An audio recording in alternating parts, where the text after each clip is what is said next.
बिस्मिल्लाहिर्रहमानिर्रहीम अस्सलाम वालेकुम। ये जी कल आखिरकार सीईओ साहब का वीडियो पैगाम आ गया है जिसमें उन्होंने एक पॉलिसी बयान दिया है कि कंपनी किस तरह आगे चलेगी, क्या उसका फ्यूचर है। उन्होंने उन तमाम बातों की तस्दीक कर दी है जो कुछ अरसे से हम कर रहे हैं कि जब सीईओ साहब रहा होंगे तो वो इन्वेस्टर्स को पैसे वापस नहीं कर सकेंगे क्योंकि उनके बैंक अकाउंट्स फ्रीज्ड हैं, उनका नाम ईसीएल के ऊपर है, उनके ऊपर नैब का केस चल रहा है। इसके अलावा एससीसीपी ने उनको और उनकी फैमिली को 5 साल के लिए नाअहल करार दे दिया हुआ है किसी भी कंपनी को चलाने के लिए। तो इन हालात में कैसे पैसे वापस मिल सकते थे? तो उन्होंने भी ये बात मान ली है और ये बात उसकी बिल्कुल उलट है जो उनके लीडर्स कह रहे थे कि जी जैसे सीईओ साहब बाहर आएंगे तो आप लोगों को अकोमोडेट कर देंगे। तो ऐसा नहीं हुआ।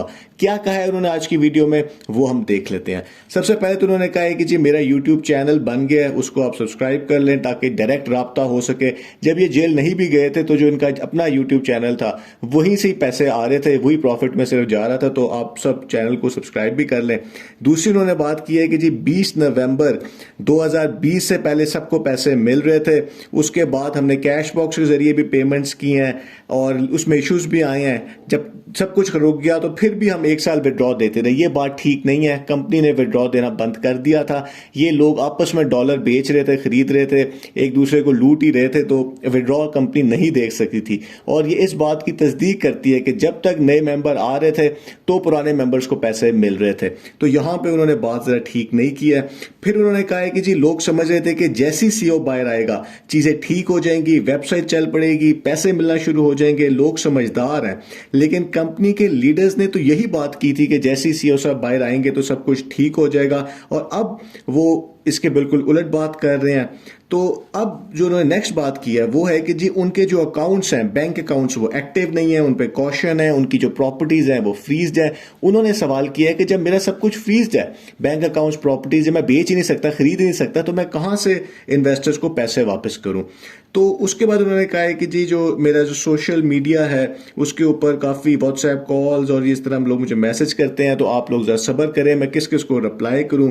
फिर उन्होंने कहा कि जी मेरा प्लान क्या है। उनका जो प्लान है उसके मुताबिक उनका फर्स्ट स्टेप जो था वो बेल था, यानी कि अपना फ़ायदा, यानी कि वो खुद बाहर आ जाए।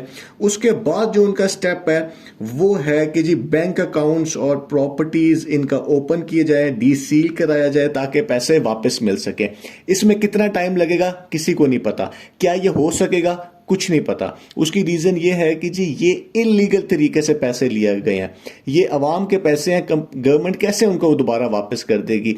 इसके अलावा ये जो टाइम इसलिए लगेगा क्योंकि हो सकता है कि नैब ये ना माने, ये इनको किसी और अदालत में जाना पड़ेगा, और जब तक नैब की अदालत का फैसला नहीं आता क्या इनको ये अकाउंट्स ओपन किए जाएंगे, ये अब काफ़ी ट्रिकी इशू बन चुका है। फिर उन्होंने कहा है कि जी एक दफा फिर कहा है कि कंपनी पैसा वापस करेगी जब पैसे वापस मिलना शुरू हो जाएंगे, यानी कि अकाउंट्स अनफ्रीज हो जाएंगे तो सबको मिलेंगे। वेबसाइट के बारे में उन्होंने कहा है कि जी ये कभी नहीं चलेगी क्योंकि ये जो हमारा काम था ये लीगल नहीं था, और जो ये बात है इसका मतलब है कि ये नैब के पास नहीं थी, क्योंकि आपको पता है कि जब इसको डाउन कर दिया गया तो क्या कहा गया था कि जी ये नैब के पास है। तो जब उन्होंने खुद ही कह दिया कि वेबसाइट नहीं चलेगी, इसका मतलब है कि कंपनी ने खुद ही ये डाउन की है। फिर उन्होंने कहा है कि जी हमारा ये रूल्स एंड रेगुलेशंस और मुदारबा लाइसेंस, इसके बगैर ही चूंकि ये काम कर रहे थे तो मुझे मिसगाइड किया गया क्योंकि मैं बाहर रहा था तो मुझे नहीं इनके बारे में लॉज का पता था। तो क्या उनको नहीं पता था, लेकिन बात यह कि इन्वेस्टर्स काफ़ी परेशान हुए हैं इसकी वजह से। उन्होंने खुद माना भी है कि मुझे भी बहुत प्रॉब्लम्स हुई है क्योंकि लोगों के पैसे फंसे हैं, वो जेल में भी रहे हैं।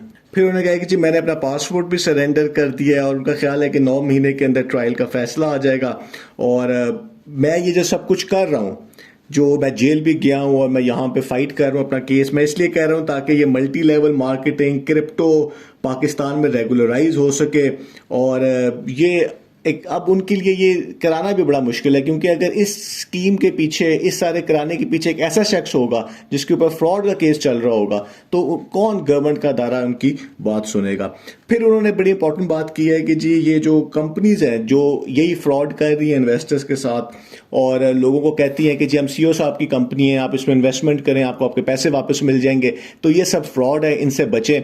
उसकी रीज़न ये है कि जी वो आपकी कोई ऐसा काम नहीं करेंगे। ये बड़ा इंपॉर्टेंट है आप लोगों के लिए समझ समझना कि अब वो किसी ऐसी चीज से एसोसिएट नहीं होंगे जहां पे जो गैर कानूनी हो, क्योंकि उनकी बेल कैंसिल हो जाएगी।